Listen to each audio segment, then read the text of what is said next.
Hello hello hello people, welcome to my channel, welcome to secret Aastha. बहुत से लोग Nikola Tesla को जानते होंगे। उनकी बहुत ही फेमस मैनिफेस्टेशन टेक्निक है जिसका नाम है 369।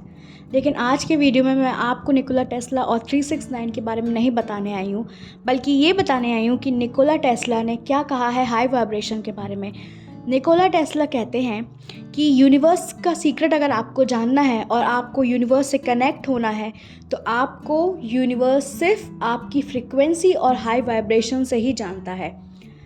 तो ये कैसे पॉसिबल होता है, आज बात करेंगे इसी टॉपिक में। हाई वाइब्रेशन क्या होता है, कैसे स्टेप्स होते हैं रिलेटेड टू हाई वाइब्रेशन, और जिसको भी निकोला टेस्ला के बारे में जानना है वो कमेंट करके मुझे बता सकता है कि निकोला टेस्ला। आप कमेंट सेक्शन में सिर्फ निकोला टेस्ला लिख दीजिएगा और मैं समझ जाऊंगी कि ओके, इतने लोगों को निकोला टेस्ला के बारे में जानना है। So now let's jump into the today's topic guys. Basically high vibration होता क्या है, सबसे पहले तो ये जानते हैं। हाई वाइब्रेशन के बारे में मैंने ऑलरेडी वीडियो बनाया है, बट मैंने उसमें इतना एक्सप्लेन नहीं किया है। उसमें मैंने ये बताया है कि किस तरीके के सॉन्ग सुनने चाहिए। आज बात करेंगे हाई वाइब्रेशन क्या होता है। हाई वाइब्रेशन कोई चीज़ नहीं होती, सिर्फ जो अपनी फ्रीक्वेंसी रहती है और जो अपन जिस तरीके से फील करते हैं, बेसिकली फील गुड करते हैं और फील बैड करते हैं। हर्ट फील करते हैं, फ्रस्ट्रेशन, एंजाइटी, डिप्रेशन, ये सारी की सारी हैं लो वाइब्रेशन। अब इन सारी चीज़ें कब फील होती हैं अपन को? मोस्टली तभी फील होती है जब कोई पर्सन अपन को हर्ट कर देता है, या कभी कभी अपन खुद से ही सेल्फ टॉक इतनी नेगेटिव कर देते हैं कि अपने जो ब्रेन है वो ऐसी वेव्स को अपनी बॉडी में भेजते रखता है कि आपको लो वाइब्रेशन फील होता है। लॉ ऑफ अट्रैक्शन और ब्रेन वेव्स का भी लेना देना है, ये किसी सेपरेट वीडियो में आप लोग को समझाऊंगी। इसीलिए कहा जाता है कि हमेशा पॉजिटिव रहो, अच्छी चीज़ें सोचो तो अच्छी ही होंगी। तो बेसिकली हाई वाइब्रेशन यही होता है कि अगर आप पॉजिटिव रहेंगे तो आप पॉजिटिव लोगों को ही आकर्षित कर पाएंगे, और जिस तरीके के आप रहेंगे, जैसा आपका एनवायरनमेंट है, उसी तरीके के आप बनते चले जाएंगे। अगर आपके आसपास बहुत नेगेटिविटी है, बहुत ही टॉक्सिक पीपल है, तो ये जाहिर सी बात है कि आपका नेचर भी उन्हीं की तरह हो जाना है।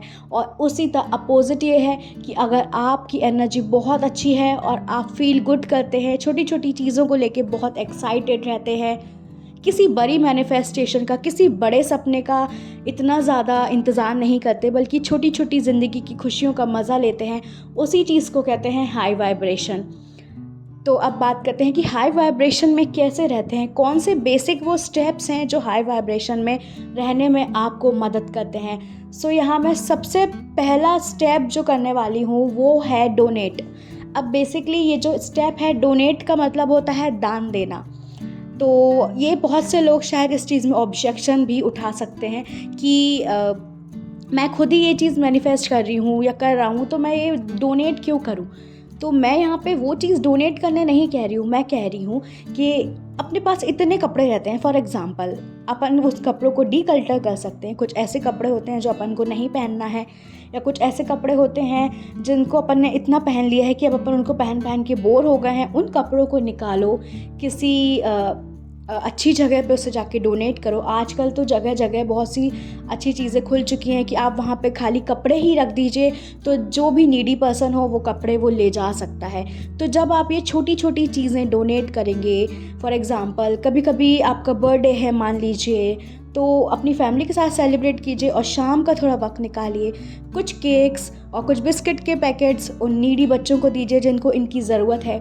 तो ये जो आप जब डोनेट करेंगे ना, ये जो डोनेशन देंगे ना, उनसे आपकी वाइब्रेशन को बहुत अच्छा फील होगा, आपको खुद में बहुत फीलिंग गुड आएगी। देखते हैं एक ऐसा एग्जाम्पल जो मोस्टली होता है। अपन ने बॉलीवुड में देखा है कि बहुत से लोग बहुत डोनेट करते हैं, चैरिटी से जुड़े रहते हैं। कई बार अपन इसको एक नेगेटिव चीज़ के तौर पे भी देखते हैं कि यार पैसा है इसीलिए चैरिटी करते हैं। ऐसा नहीं है, बल्कि इसका अपोजिट भी सोचो कि चैरिटी करते हैं इसीलिए पैसा है, क्योंकि देने में जो खुशी है, जब आप कोई चीज़ देते हैं, कोई गिफ्ट, कोई डोनेशन करते हैं किसी को, कोई भी अपने पास की चीज़ आप डोनेट करते हैं सच्चे दिल से, तो वो चीज़ डबल होके आती है और ये एनर्जी आपको फील गुड करवाती है। सेकंड पॉइंट है जिसके बारे में मैंने ऑलरेडी 2-3 वीडियो बना चुके हैं, ग्रैटिट्यूड। यूनिवर्स कहता है और साइंस भी ये कहती है कि आप जब किसी चीज़ को लेके थैंकफुल होते हैं, किसी छोटी सी चीज़ को लेके आप थैंक यू एक्सप्रेस करते हैं, तो वो चीज़ ऑटोमेटिक ग्रो होना शुरू हो जाती है, भले आप उसे मैनिफेस्ट कर रहे हो चाहे ना कर रहे हो। इसीलिए मैं आपको कहती हूँ कि आप भले कुछ करें चाहे ना करें, लेकिन अगर आप डेली ग्रैटिट्यूड वॉक करेंगे ना, तो आपकी जो लाइफ में मैजिकल चीज़ें होनी शुरू हो जाएंगी ना, वो आप मुझे कमेंट में लिख के जाएंगे कि क्योंकि ग्रैटिट्यूड वॉक से इतना अच्छा अपना वाइब्रेशन रेज होता है, इतनी अच्छी फीलिंग आती है कि वो जब आप करते हैं ना, तब आपके अंदर सिर्फ पॉजिटिव एनर्जी रहती है, सिर्फ हाई वाइब्रेशन रहता है। वो क्यों रहता है? क्योंकि आपकी नज़र सिर्फ उन चीज़ों पे जाती है जो चीज़ें ऑलरेडी आपके पास हैं।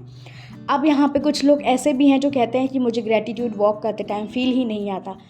तो कोई बात नहीं, अपने कमरे में जाओ, आसपास देखो, आपके पास अलमारी है, उसमें कपड़े हैं। दुनिया में कितने लोग हैं जिनके पास ऐसे कपड़े ही नहीं हैं, बट आपके पास इतनी अच्छी क्वालिटी के, इतने अच्छे ब्रांड के कपड़े हैं। आपके पास एक मोबाइल फ़ोन है जिसके ज़रिए आप लॉ ऑफ अट्रैक्शन के बारे में जानते हैं, जिसके ज़रिए आप अपनी फैमिली और फ्रेंड से कनेक्ट रहते हैं। आपके पास ऐसी बहुत सी चीज़ें हैं जो और लोगों के पास नहीं है। उन छोटी छोटी चीज़ों के लिए ग्रेटफुल रहिए, थैंकफुल होइए। अगर आप किसी ऑफिस गोइंग है, कॉलेज गोइंग है या फिर हाउसवाइफ हैं, आपको टाइम नहीं मिलता है, तो एटलीस्ट 10 मिनट का समय तो आपको खुद के लिए निकालना ही पड़ेगा। ये बहुत ही इम्पॉर्टेंट है कि 24 घंटे में कम से कम खुद के लिए 10 मिनट निकालो। अगर मेरा ये वीडियो कोई हाउसवाइफ सुन रही है और उसको टाइम नहीं मिलता है कि कैसे खुद के लिए समय निकालो, तो डियर आपको थोड़ा सा तो टाइम निकालना पड़ेगा। आप काम करते करते भी ग्रैटिट्यूड वॉक कर सकती हैं। रात को जब खाना होता है, तो नाइट वॉक जब होती है, तो आप तब ग्रैटिट्यूड वॉक कर सकती हैं। ग्रैटिट्यूड वॉक कभी भी की जा सकती है, इसका कोई भी समय नहीं है। अब बात करते हैं थर्ड पॉइंट की। थर्ड पॉइंट है मॉर्निंग रूल। मॉर्निंग रूल क्या होता है? मॉर्निंग रूल में ऐसा होता है कि आपको मेडिटेशन करना पड़ता है आपको, और ये चीज़ें मोस्टली लोगों से नहीं हो रही। मेडिटेशन करना बहुत ज़्यादा इम्पॉर्टेंट है। अगर रोज़ नहीं होता तो कम से कम हफ्ते में एक बार तो मेडिटेशन के लिए ज़रूर बैठना चाहिए। यूनिवर्स से कनेक्ट होना है, अपने इनर सेल्फ से कनेक्ट होना है, बाहरी लोगों की बातें नहीं सुननी है और ख़ुद की गट फीलिंग, इंट्यूशन को सुनना है। तो वो सिर्फ आपको मैं नहीं बता सकती, वो दुनिया का कोई भी इंसान आपको नहीं बता सकता, क्योंकि वो गट फीलिंग, वो इंट्यूशन सिर्फ आपको तभी फील होगा जब आप मेडिटेट करेंगे। तो मेडिटेशन का एक रूल बनाइए, सुबह उठिए, मेडिटेट करिए, 17 सेकंड ही मेडिटेट करिए, मगर करिए। मेडिटेशन के बहुत फ़ायदे होते हैं, आपका पूरा दिन बहुत अच्छा जाता है और उसी मेडिटेशन में आप खुद को विजुलाइज़ कर सकते हैं कि मेरे साथ कितनी अच्छी चीज़ें हुई हैं, क्योंकि पास्ट में बहुत सी अच्छी मेमोरीज़ भी रहते हैं जो कि अपन कभी कभी याद ही नहीं करते, क्योंकि नेगेटिविटी इतनी आ गई है कि पॉजिटिव चीज़ों में ध्यान नहीं जाता। उन अच्छी चीज़ों को थोड़ा सा महसूस करो, अच्छा सा अफर्म करो, कुछ अच्छी अफर्मेशन खुद के लिए तैयार करो। ये होता है मॉर्निंग रूल। अब बात करते हैं फोर्थ रूल की। फोर्थ रूल है खुद को नेचर से कनेक्ट रखना। अगर आपके छत में या आपके गार्डन में या आपके आंगन में अगर पेड़ पौधे लगे हैं ना, तो उनसे बातें करो। आपको पता है, एक एक्सपेरिमेंट भी आप खुद से करके देख सकते हैं। 3 खाली कंटेनर लीजिए, उसमें आप बीज डाल दीजिए, वेदर वो फ्रूट के बीज हो या वो वेजिटेबल के बीज हो, उनमें बीज डालिए और उन तीनों पौधों से अलग अलग तरीके से बातें करो। एक पौधे को आप बहुत नेगेटिव बोलो, एक पौधे को आप नॉर्मल बातें बोलो, और जो एक पौधे का आप बीज है ना, आप उसमें बहुत प्यार करो, बहुत ज़्यादा पॉजिटिव चीज़ें अच्छा बोलो। फिर आप कुछ दिन बाद देखेंगे कि जिसको आपने बहुत नेगेटिविटी दी है वो पौधा बढ़ेगा ही नहीं, जिसको आपने बहुत कम बोला है वो छोटा ही रह जाएगा, मतलब वो ज़्यादा ग्रो नहीं हो पाएगा, और जिसको आपने पॉजिटिविटी सेंड करी है वो पौधा आपको बहुत ग्रीन और बहुत नरिश और बहुत ही ज़्यादा अच्छा दिखेगा। इसलिए नेचर से कनेक्ट रहिए। अपने आसपास जो भी नेचर की चीज़ें हैं, पेड़ पौधे हैं, उनको पानी दो, उनसे थोड़ी बहुत आप सेल्फ टॉक भी कर सकते हैं, क्योंकि नेचर से कनेक्ट होना बहुत ज़्यादा ज़रूरी है। क्योंकि जितना आप नेचर से कनेक्ट रहेंगे आप उतना ही फील गुड करेंगे। तो गाइज़, ये थे कुछ हाई वाइब्रेशन के बेसिक पॉइंट्स।